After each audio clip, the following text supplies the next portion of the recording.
Tarquin, and what you can see now, it's almost doing a dressage action there. This is a very good horse indeed. He won a bumper in Ireland. He was second on his debut, beaten just ahead by Gambier at Ascot, and last time out at Newbury, we were covering the race, he was beaten a short head by Pieroff.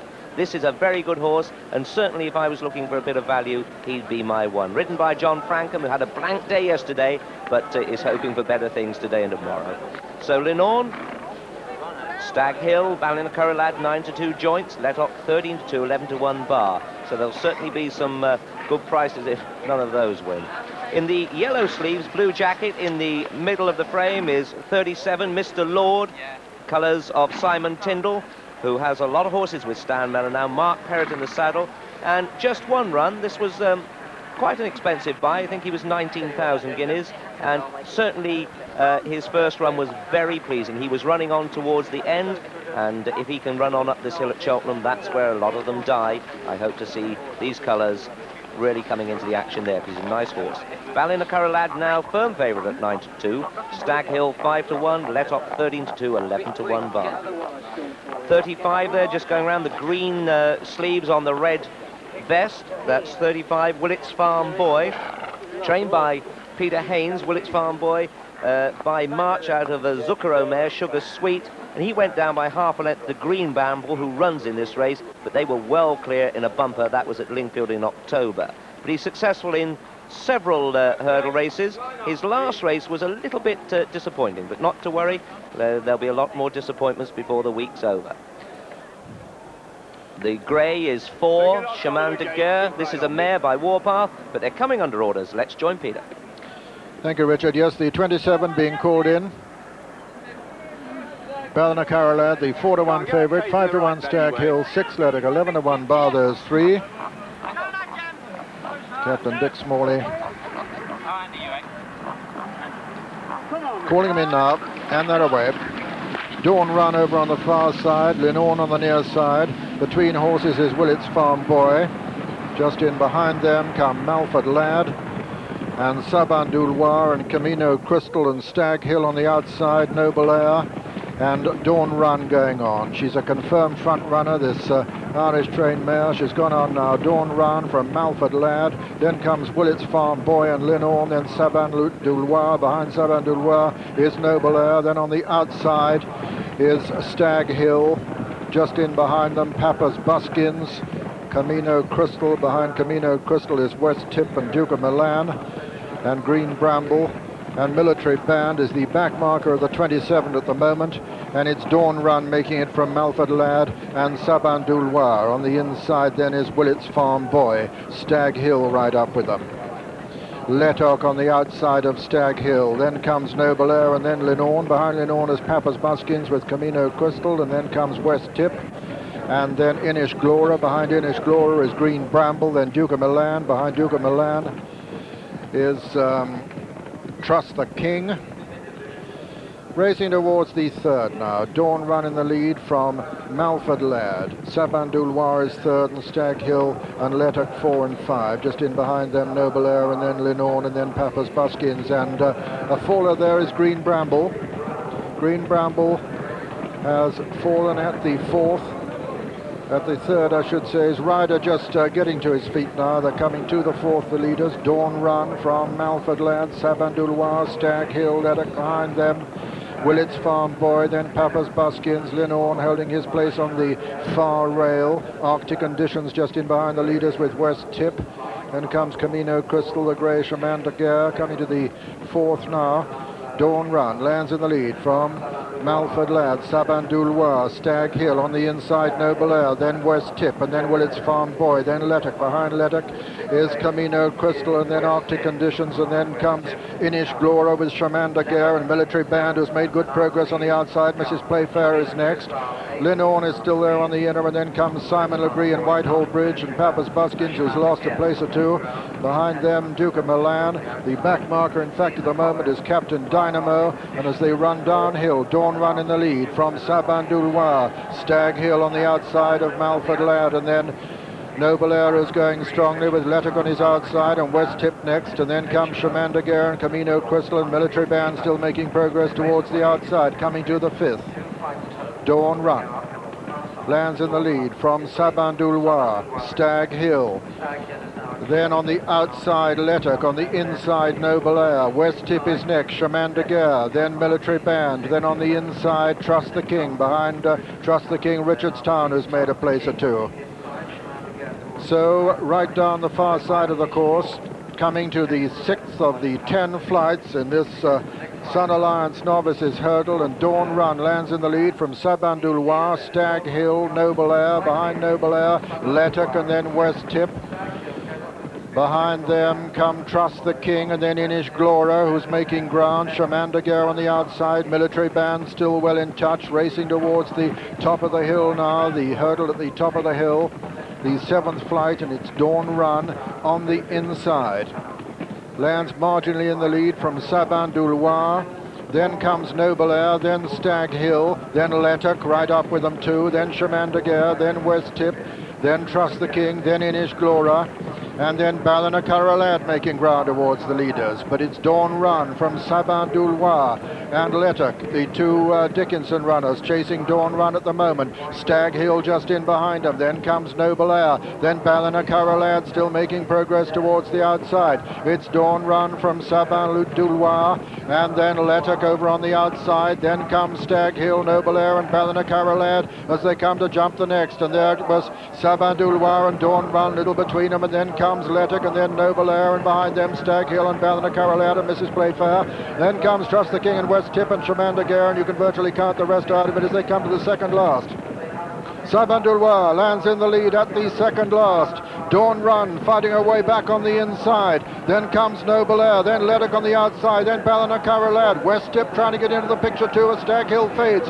Coming to the final flight now, and is this going to be the first Dickinson winner? Sabin du Loir in the lead from Deep Run on the Dawn Run on the far side. Then comes West Tip, and then just in behind them, Noble Air, and it's Sabin du Loir. Chemin de Guerre's a faller there. Sabin du Loir being pressed again by Dawn Run. Sabin du Loir from Dawn Run and West Tip as they race into the closing stages. And this is going to be number 1 for Michael Dickinson. Sabin du Loir, this ex-French horse, striding away to maintain his unbeaten record in England.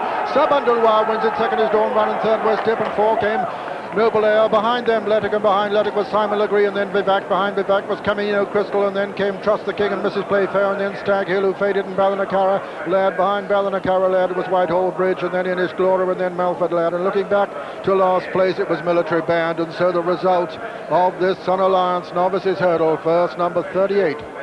Sabin du Loir, owned by Mr. Tony Dickinson, trained by Michael Dickinson, and ridden by Graham Bradley. Second was number 26. Dawn Run, owned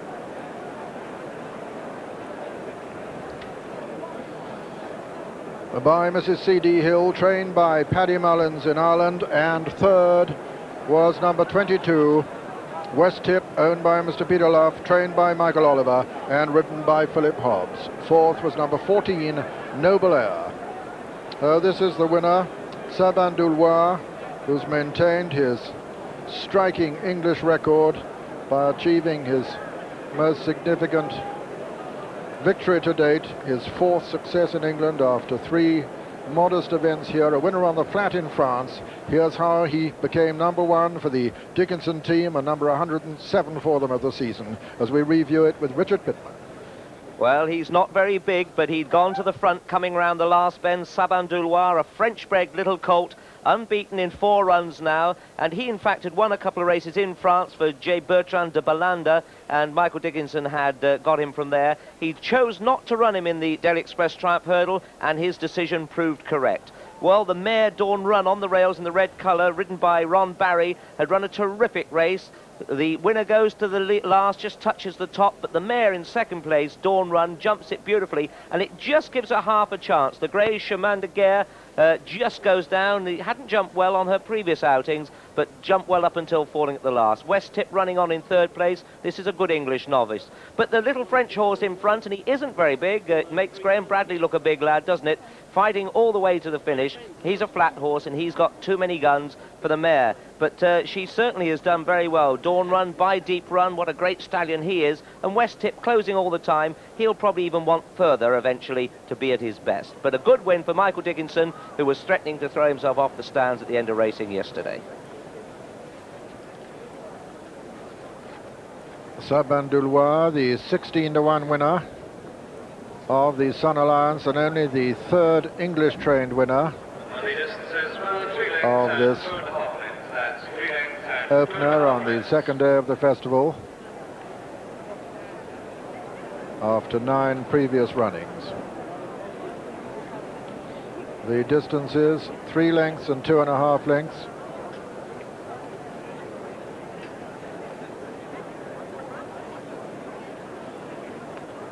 Graham Bradley, centre there on this colt by Go Marching out of a Val de Loir mare, Starlight.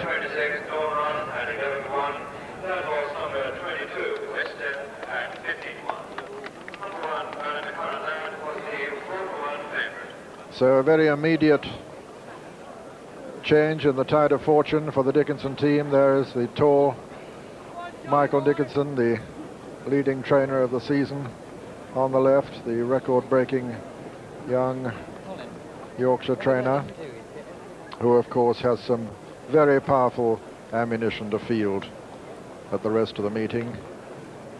We'll be seeing him in action, of course, with Rath Gorman, notably in the Queen Mother chase.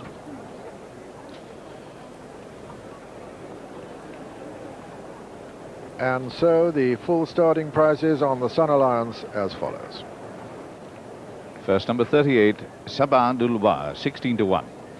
Second, number 26, Dawn Run, 11-to-1. And third, number 22, West Tip, 50-to-1. First, Sabin, 16-to-1. Dawn Run is second, 11-to-1, and third, West Tip, 50-to-1. Jackpot number 138. Now we have a result. This is the 2 o'clock at Newton Abbot, which I don't think you've had before. First, number 2, Barrett's Hill, 5-to-4 on favourite. The second, number 19, Sammy Looks, at 20-to-1, and third, number 31, Thornton, 10-to-1.